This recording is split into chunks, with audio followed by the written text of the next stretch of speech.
দেশ বিদেশের সকল ভাই ও বহিনদের প্রতি আমার সালামুন আলাইকুম। বিসমিল্লাহির রহমানির রহিম। ইয়া আইয়ুহাল্লাযীনা আমানু তাকরাবুস সালাতা ওয়া আনতুম সুকারা।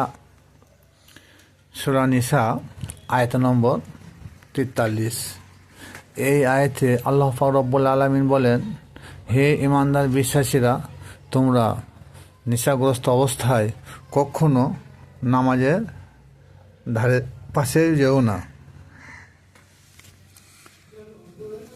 তাহলে এখানে এই নেশার কথাটা কিছু কিছু মুফাসসির মুহাদ্দিসগণ মদ তুলে ধরেছেন যে মদ্যপ অবস্থায় তোমরা নামাজের ধারে যেও না, কারণ সে যা বলে এবং ইমাম সাহেব যা বলে যদি তার মানে মতলব না বোঝা যায়। কিন্তু বর্তমান অধিকাংশই লোক যারা নেশাগ্রস্ত নয়, নেশাবিহীন অবস্থা থাকে, তারা কি সত্যিকারের নামাজের মধ্যে এই যে সূরা ইয়াসিন, সূরা রহমান, আয়াতুল কুরসি, বড় বড় সূরা মুলক এগুলা পাঠ করে হয়তো মুখস্থ আছে, তার মানে মতলব কি সবাই বুঝে? অধিকাংশ লোক কি বলবে? না, মুখস্থ আছে, পড়তে পড়ি, মানে তো অতটা বুঝি না আমরা। এমনকি সূরা ফাতিহার মানেটা ঠিক মতন আমরা বুঝি না। অথচ সে আল্লাহ পাক রব্বুল আলামিন সালাতের হুকুম দিয়েছে ৮০-৮২ বার। কিন্তু পরক্ষণে আবার কি বললেন, যারা নেশাগ্রস্ত অবস্থায় থাকে তারা যেন নামাজের ধারে না যায়, কারণ নামাজে যেটা বলা হয়, যা পড়া হয়, যদি তার মানে মতলব না বুঝতে পারে। বর্তমান যে নেশার কথা ওলামায়ে কেরামগণ, মুফাসসিরগণ, হাদিস বিশারদগণ, বড় বড় ইসলামিক স্কলারগণ যা এই আয়াতে উল্লেখ করেছেন যে এখানে মদ, কিন্তু এখানে মদ কথাটা আরবি খামরু শব্দটা এখানে নেই, কিন্তু আমি ধরে নিলাম মদ। কিন্তু আমি আমার ভাইদেরকে বলতে চাই, যদি কোনো এক ব্যক্তি মদ খায়, তার নেশা কতক্ষণ থাকে? 1 ঘন্টা, 2 ঘন্টা, 3 ঘন্টা, 4 ঘন্টা, খুব বেশি হয়তো 6 ঘন্টা, তার বেশি থাকে না। তারপর যখন সে গোসল টোসল করে খাওয়া দাওয়া করে তখন তার নেশা ছুটে যায়। তারপরেও সে যদি নামাজে যায়, সে কোরআনে যেগুলো পড়া হয় তার মানে মতলব সে কি বুঝে? অধিকাংশ লোক আমার কথায় হয়তো নাই বলবে। কিন্তু একজন মাতাল, সে মদ্যপ অবস্থায় তাকে নামাজ পড়তে আল্লাহ নিষেধই করলো, মেনে নিলাম, কিন্তু 4-6 ঘন্টা পর সে তো আবার তার নেশা ছুটে গেল।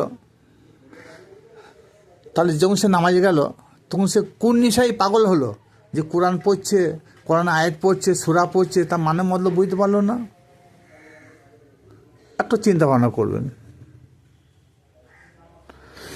কিন্তু যারা নেশা করে না তাদের মধ্যে আবার দেখুন 80% লোক, হয়তো 90% হতে পারে, তাদের সেই সূরাগুলো যেগুলো পাঠ করা হয় তার মানে মতলব বোঝে না। তাহলে যারা মদ খায় না, ওরা কোন নেশায় পাগল হয়ে আছে? কারণ আল্লাহ তো বলেছে যারা মদ্যপ অবস্থায় আছে, যারা নেশাগ্রস্ত অবস্থায়, তারা যেন নামাজে না যায়, কারণ নামাজে যা পাঠ করা হয় তা তারা বুঝতে পারে না। আর যদি বুঝতে পারে তাহলে যাও। তাহলে দেখুন, সামান্য একটা আয়াত, তার এত ফাজিলত। আল্লাহ পাক রব্বুল আলামিন সেই মাতাল লোকদেরকে, নেশাগ্রস্ত অবস্থায় যারা থাকে তাদেরকে আল্লাহ ঈমানদার বলে আখ্যায়িত করেছে। আমাদের সমাজে বর্তমান কিছু লোক যদি নেশাগ্রস্ত থাকে তাকে ইমানদার বলা যায় না, ইমানদার বলে ডাকেও না, তাকে বলে এই মাতাল। কিন্তু আল্লাহ পাক রব্বুল আলামিন এত সম্মান দিচ্ছে, হে ইমানদার বিশ্বাসীরা, দেখুন আল্লাহ সম্মান দিচ্ছে। আর বর্তমান সমাজে মানুষ, আমরা তাকে সমাজের মধ্যে তাকে সম্মান দিই না, তাকে মাতাল বলে ডাকি। যদিও তার নেশা ছুটে যায়, নামাজেও যায়, তবুও সেই লোকটাকে আমরা কাছে দাঁড়াইতে নিলাম যে ও ওটা মাতাল। কিন্তু সে যখন নামাজে যায় তার মধ্যে তো কোনো নেশা থাকে না, সে তখন তো মদ্যপান করে না। তাহলে সে যে কোরআনে আয়াত পাঠ করছে বা ইমাম সাহেব যেটা বলছে সেটা শুনছে, কিন্তু মানে মতলব সে তো বোঝে না। তাহলে এই সূরা আয়াতের মানেটা কী হবে? আমরা অধিকাংশই জেনেও জানি না। এর আয়াতের হকিকতের আসল অর্থ হলো যে নেশা বলতে গেলে এখানে শুধু মদের নেশা নয়, মদের নেশা তো কয়েক ঘন্টা পর কেটে যায়, কিন্তু আমরা এমন কিছু নেশাতে পড়ে আছি যে জিন্দিগি ভোর সেই নেশাতেই থাকি। যেমন সংসারের নেশা, জমি জায়গা কেনা বেচার নেশা, বাড়ি করার নেশা, টিভি দেখার নেশা, ভালো খাওয়ার নেশা, মাছ খাওয়ার নেশা, মাংস খাওয়ার নেশা, মিষ্টি খাওয়ার নেশা, প্রতিদিন বাজারে যাওয়া একটা নেশা, প্রতিদিন রাতে একটা রাত 10টায় বুলি ফিল্ম দেখার একটা নেশা, প্রতিদিন রাত 8টায় একটা সিরিয়াল দেখার নেশা, ভালো শাড়ি পরার নেশা, এক হাত চুড়ি পরার নেশা, প্রতিদিন সাবান ছাড়া গোসল করবে না, এটা তার একটা নেশা। তা এই নেশাটা কম নয়। তাহলে এই নেশাটা আমরা মরার আগে পর্যন্ত আমরা কাটাইতে পারি না।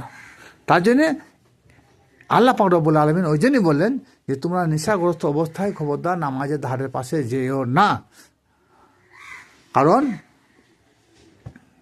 যখন এইসব জিনিসপত্রের মহব্বতে থাকে, নেশায় থাকে, তখন নামাজের মধ্যে তার একাগ্রতা নষ্ট হয়ে যায়। সে নামাজে কি বলছে সেটা তো জানেই না, এবং সূরাটা যখন পড়ে তখন তার মন থাকে অন্যদিকে, হয় ব্যবসা বাণিজ্যের দিকে থাকে, নাহলে মোবাইলের দিকে থাকে, নাহলে মাঠে ধান কাটছে সেখানে সেদিকে মন যায়, নাহলে মাঠে জমি রয়েছে সেদিকে মন চলে যায়, হ্যাঁ, নাহলে দোকান দিকে মন চলে যায়, নাহলে কারো ভালোবাসার দিকে মন চলে যায়। বিভিন্ন লোক বিভিন্ন দিকে মন বাগাইতে পারে না, ছুটে চলে যায়। তাহলে আল্লাহ পাক রব্বুল আলামিন যেটা বলেছেন সেই নেশাটা কী নেশা? এখানে হকিকতে প্রকৃতপক্ষে মদের নেশা নয়, কারণ মদ খেলে তো 4 ঘন্টা 6 ঘন্টা পথে নেশা ছুটে যাচ্ছে। কিন্তু এই নেশা আমরা কবে ছড়াবো মন থেকে? আমরা একটা লোক তার জ্ঞান হওয়ার পর থেকে সে টাকা টাকা টাকা টাকা টাকা টাকা করে বেড়াইছে। এমন কিছু লোক আছে সে ভোর 4টে যাচ্ছে, রাত 8টায় বাড়ি যাচ্ছে, ব্যবসাতেই ব্যস্ত। তা আল্লাহ কি বলেছে, আল্লাহর কাছে কি ওয়াদা করে এসেছি, এরকম তার মনে থাকে না। তো এই ধরনের সংসার জীবনে আমাদের মদ ছাড়া মানুষ 99% লোক দুনিয়াদারির নেশাতে মগ্ন হয়ে আছে। এই দুনিয়াদারির নেশা মগ্ন থাকার জন্য আমরা যেটা পড়ি, নামাজে ইমাম সাহেব যেটা পাঠ করে তার মানে মতলব আমরা বুঝি না। কারণ এই মানে মতলব না বুঝে নামাজের ধারের পাশে যেতে আল্লাহ নিষেধ করেছে। আল্লাহ পাক রব্বুল আলামিন কয়েকটা ব্যক্তিকে নামাজ পড়তে নিষেধ করেছে। এক, কোরআনের মধ্যে যেগুলো আমরা সূরা রূপে যেগুলো পাঠ করি তার মানে মতলব যদি না পড়ি তার নামাজের ধারে যেতে মানা করেছে। আর এক, যারা অপবিত্র অবস্থায়, যে জুনুব অবস্থায় যাকে বলা হয়, যে কোনো মায়েদের ক্ষেত্রে বলা হচ্ছে, যারা নাপাক থাকে সেই অবস্থায় তাদের নামাজ পড়তে নিষেধ আছে। আর